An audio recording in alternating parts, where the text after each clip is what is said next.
Kamakailan lang may nangyari pong isang pagsunog sa loob ng isang running na train sa Seoul kung saan ang isang lalaki on his 60s sumakay sa isang train. Nag-antay ito na dumaan po ito sa isang tunnel at binuhos yung dala niyang gas at pinasindihan. Makikita pong tumatakbo yung mga tao palayo sa apoy. May makikita rin nadudulas dahil sa gas. In reference, allegedly buntis daw po yung nadulas. But thankfully, walang casualties or nagkaroon po ng mga major injury. Ano kaya yung naging dahilan ng lalaking ito? According to unofficial interviews, ginawa niya ito dahil sa resulta ng kanyang divorce. Out of 700 million na ari-arian niya, kinakailangan niyang ibigay sa asawa niya ang 680 million na halos buong ari-arian niya, kaya siya nagalit.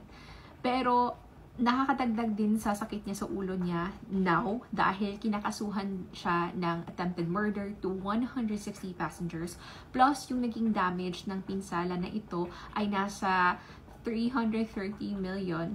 Noong tinanong kung ano yung naging rason ng divorce sa kapatid ng suspect, hindi po ito niya directly sinabi. And most probably hindi din siya relevant sa case, pero just to have a background siguro sa naging rason niya ng pagsunog. Sinabing humiwalay ang asawa niya sa kanya dahil hindi daw siya prinituhan ng isda. Technically, he would get a minimum of 5 years to lifetime na sentence. Plus, now, tinatawag din ito as acts of terror dahil this was obviously done to harm the public. In reference, may mga previous na mga similar incidents like 2003 Daegu subway incident kung saan nakatanggap po ng lifetime sentence yung gumawa ng sunog. At 2014 Seoul subway incident naman, nakatanggap po siya ng 5 years.